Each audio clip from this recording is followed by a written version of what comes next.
Hey guys, I have the privilege of being with one of Ukraine's finest teams right here. They are definitely well known. Just for a little bit of security, we're going to not refer to the unit, not for their current location.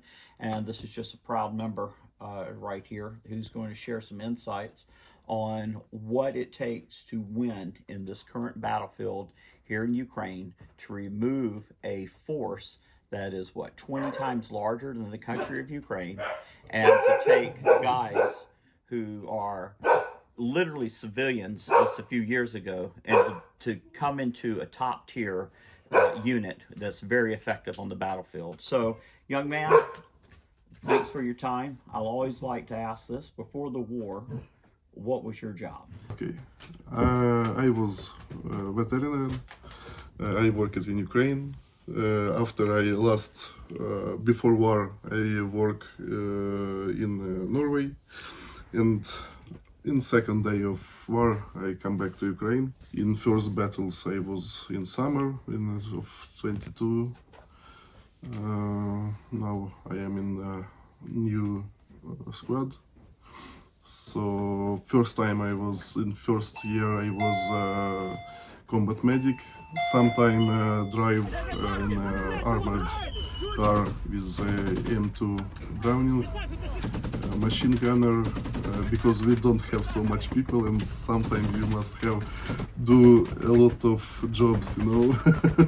So sometimes drive cars, medic, assault team, everything, you know. So now I am a drone pilot. It's because I'm a little bit old. Okay. And now it's too difficult to jump in range with guys. So now I am the pilot. What I want to emphasize, though, is that one, it's just amazing that this man came back to defend his country. There, I have heard story after story of people who were literally at the airport, did not have to get on the plane, were outside of the country, but these guys are coming home, got men and women coming home to fight and defend their country from Russian aggression. So, first of all, that's an inspiration to me, and I'd love for the American people to understand the nobility and courage of the average Ukrainian. Secondly, we need to know guys back in the U.S. troops that, again, multitask. You know, he's your medic, he's your machine gunner, he's also your driver, and he can also take care of your puppy if you get, because he's a veterinarian. So multi hats there, because again, you know, the saying is you go to war with the army you have. Oh, and also you need to understand this: before you can become a drone operator, this is a drone team, but before you can become a drone operator in this particular team, you had to have been an assault troop first, because only through learning those lessons and living through those lessons do you understand the support that is needed to give the man on the ground, assaulting through trenches, assaulting through villages, assaulting through the woods, because you've been there on the ground. That's why he is one of the most effective pilots in that role that he plays of providing surveillance and providing support, FPVs, bombers, whatever tools they have in their kit, to the men who are assaulting on the ground. Do I understand that pretty much correctly? Yeah. And it's funny, but drone pilots don't like who come from civilian, and first job is to drive or flight in drones. You know, we like more like when people was first time on the ground, see it from first person. You know, to assault something or protect.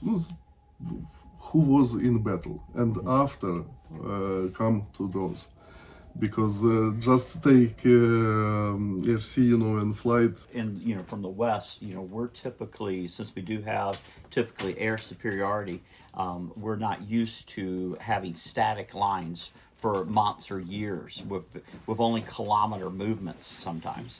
So the whole idea of trench warfare, the reference is World War One meets Web 3, you know, with the drones. And you know, that's, again, it's a miracle. It's a testimony to Ukraine's ability to improvise and determination to win a war, that we are holding the lines. And so my hat's off to you. But we're trying to, we with the in the U.S. side, like the training I went through for 19 years in the military, a static line is just, it's not something that's heard of. There's typically always pushing forward. So that's why this, I'm asking you these questions: is what does it take to assault when we don't have air superiority? All we have is surveillance, reconnaissance drones overhead. So when you typically, there is a structural difference between the Ukrainian and Russian trenches. When you typically go forward for an assault, what's the average team, if I can ask that question, what's the average size of a team that is an assault team?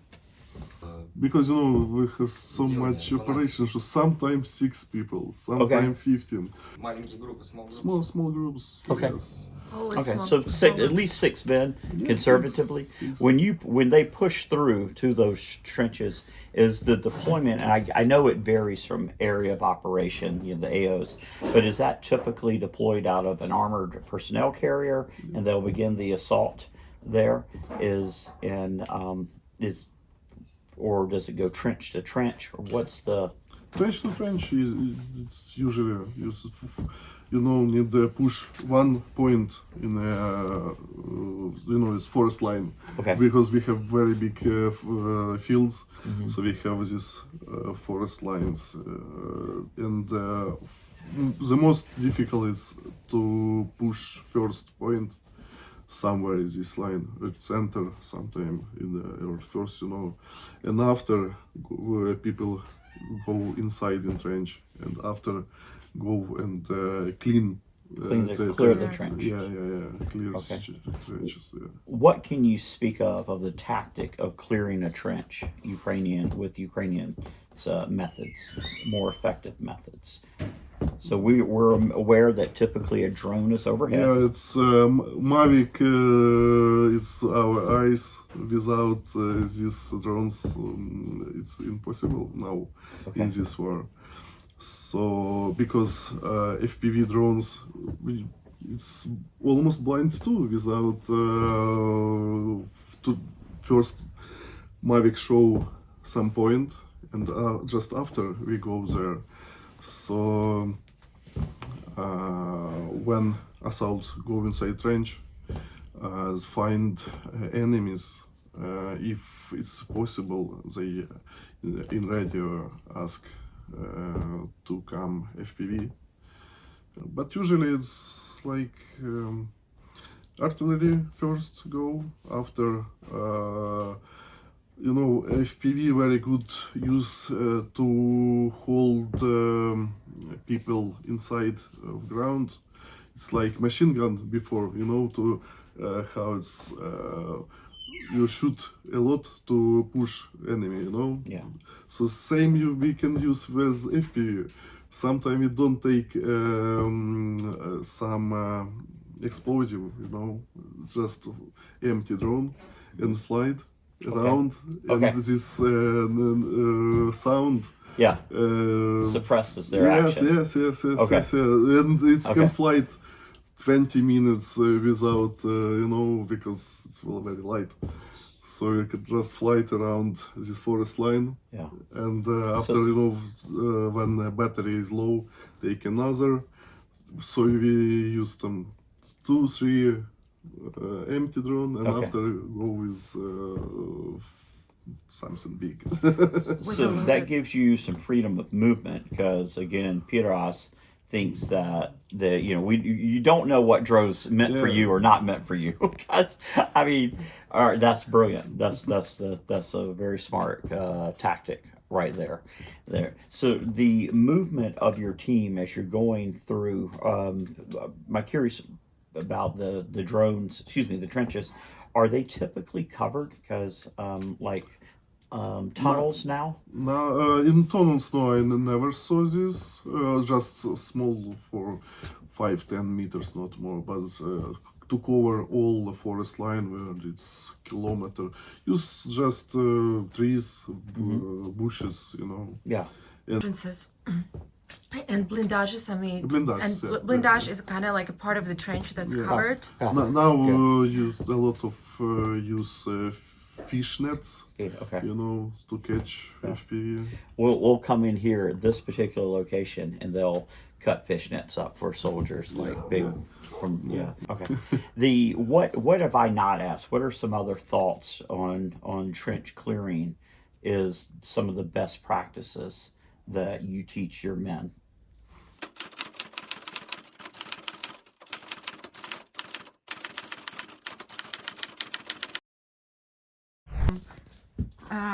What the commander here was saying is that, first of all, artillery can be used for demining. Second, if Russians are using, if they are using mining with drones, these guys are using FPV drones to demine, actually. Especially if it's anti-tank and anti-vehicle mines. And then they also use drones. They call it a CAT. It's a special metal device. So they use not an FPV drone, by like a Matrice 30, which is a large drone that can carry a little bit heavier load. And they drag this device that can basically collect all the mines. And then there is a special team that demines them. And then there is a special demining unit within this special forces team.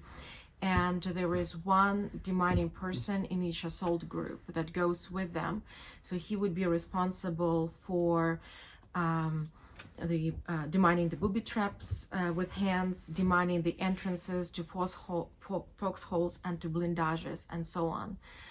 So they have a specific engineer that goes with an assault team, who is himself an assault trooper. Of course, one man have the backpack with medicine, Okay.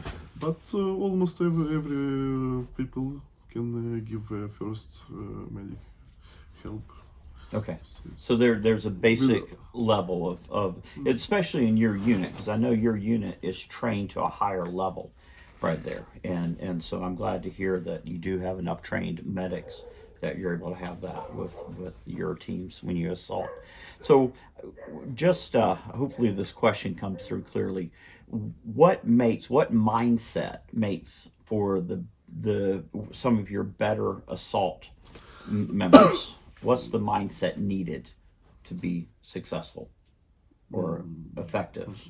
Almost every guys are civilian before war, of course, and we are at home.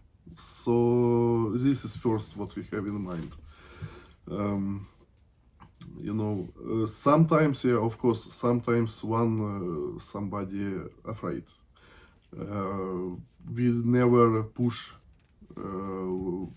this guy because he will be very hard after and make more problems. Better we go less team. When everybody want to protect Ukraine, so that's why. His motivation is the primary. And the Marine Corps call that esprit de corps, so the spirit to defend the country. But now that you have gone now to drones and you've had all the combat experience on the ground, and I want to clarify, guys, you need to understand, just because you're on a drone team, we got hit 3 times on my last mission, and we were, I think, launching from about our first contact or targets were 7 kilometers from our particular position. So he is typically operating 1, 2, 3 kilometers from assault team, whatever the distance is. 4 kilometers, yeah. 4 kilometers average? Yeah, one operation I have 4 kilometers from assault team. So no one's immune to anything. So, can I say it was border with Ukraine and Russia? Yeah. So we come maybe one day before assault, find position. Yes. Because FPV it's not very fast, because we must have a lot of equipment. Antennas, batteries, Starlink. And we have usually 3 or 4 FPV FPV team. So we must come before assault and make everything ready. First, it's to see all the positions from Mavic or from some another drones. We must understand map, because we don't use GPS, so you must see this map from a drone and fly. It was very big assault team. We has tanks, armored cars, and then go maybe minimum 50 people to this forest line. First go tank to destroy borderline, and after go inside in vehicles, assault team. So what we do with this FPV? First, it's destroyer. I fly it in BMP3 in Russian. It's armored Personal carrier. personal care. Yes. People don't understand is you're not moving with kit on your back. Like the missions that I've been part of, when we're moving, it's typically 3 days. We get on location, we'll go in, our greatest odds of survivability is at 2, 3, 4 a.m. in the morning to move in. When we unload, we typically have a couple of cars with us, and it looks like we're moving in. So boom, cars pull in, unload where we're going to operate. One thing that's unique about Ukraine in this area is there's most of these farm or villages have cellars in there, and that's a safer place to operate. Even though now with fiber, we're flying right into a cellar. You leave your door open, I'm coming in, and I'm gonna remove you from that cellar. And and so it's a lot of kit to be moving in. So I understand, for the assault, you're coming in even earlier to get your position set up for the whole operation right there. And the further back you are, within 4 meters of zero line, you're not immune to anything. You've got mortars that can still reach, some mortars that can still reach out. Russia has artillery, shells to infinity, and there's no safe place in a war zone. What is something that the Russia, because the drone pilots do tell me that the Russians with their signals their radios are very effective. They've had many years of that skill. And what is something tactic wise that the Russians unfortunately are doing better than we are when it comes to the zero line, the front line where you live and operate? What's something they still have an advantage on at this time? Web drones. Oh, not web. Fiber, the web. Fiber. Okay. Yeah. They just have more quantity. В них більше їх просто? Yes. We just begin in this. Yeah. So I can tell you the time frame on the fiber drone. The article came out, man. We're almost at the 1 year mark. So David with Forbes magazine came out, and he had his article March 8th, and today's March 6th at the time of this. And I saw that article, and as a United States infantry trained Marine, I knew what I could do with that kit. So when you take something that Ukraine has an abundance of, and that's a 10-inch drone, and then for about anywhere from $150, depending on where you get your kit, to $300, and you add kit that makes this traditional drone be a precision guided weapon, there, your efficiency, your effectiveness goes well. Unfortunately, we're still catching up to a kit that the Russians brought to the battlefield. But I know from my activities and what I do in my crusade that I'm on, that the production of fiber is just going, for the Ukraine, is going up tremendously there. And I'm grateful that I was part, of that mission along with, because once a team flies with it, they understand how to start incorporating fiber into their battle plan. They don't go back because of the effectiveness of that right there. So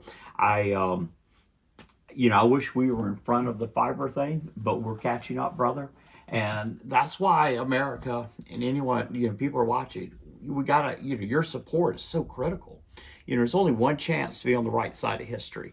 And, you know, you hear people all the time, they'll say, oh, I would have helped Anne Frank, or I would have done this, I would have done that. Well, you know, your time is now. And you got the men who will fight. These men are doing everything to not live under Russian tyranny. And Russia has never been the good guy in any scenario, guys. There. I mean, I can tell you from 19 years of military training, our adversary at those times has always been Russia. And they've got the track record to prove it. And all these guys need is support, because they have what you can't give someone, and that's the heart to fight an adversary much bigger than them. And we've proven we can win. Just need the kit. If you want to put warheads on foreheads, get in touch with my dronereaper.com, and I'm working with these guys. That's how the reason we originally met is because we want to start getting to some fiber kits so they can start training, start learning, and incorporate this tactic into their battle plan. So, you know, we need your help. We don't want to live under Russian rule. I mean, that's just ridiculous. So this is the type of fiber drone. This is just a traditional 10-inch drone. Here's what makes it special. We add this kit because we can't stop it. The last team I worked with, Tier 1 team, another very effective team, we went to 100% hit rate with our fiber drone. 100%. I'll be releasing that video soon. Right there. But yeah, fiber just is an equalizer, and it's at a great price point. And this is what I'm committed. This is more kit that we want to make sure that your teams start to incorporate. I would love to come back here and do maybe the first fiber drone mission with you, and have you start removing some PRS all with fiber that we provide here. And that's what do you want to tell our friends that are watching this video about yourself, you know, Ukraine, what we're going to do to have victory? We must fight. We must be strong. And when it's end, I don't know. But everybody must understand that it's not war in Ukraine. Now it's war in Europe. So, and it's more and more looks like it will be just bigger and bigger war. And now everyone says it must stop, enough, you know, but I'm not sure. I think it's just going bigger and bigger. So, well, I'm here to do what I can for you, brother, and support these men. Support Ukraine being a free country right here, and don't have any regrets later in your life that you didn't do something. Okay, guys, Semper Fi.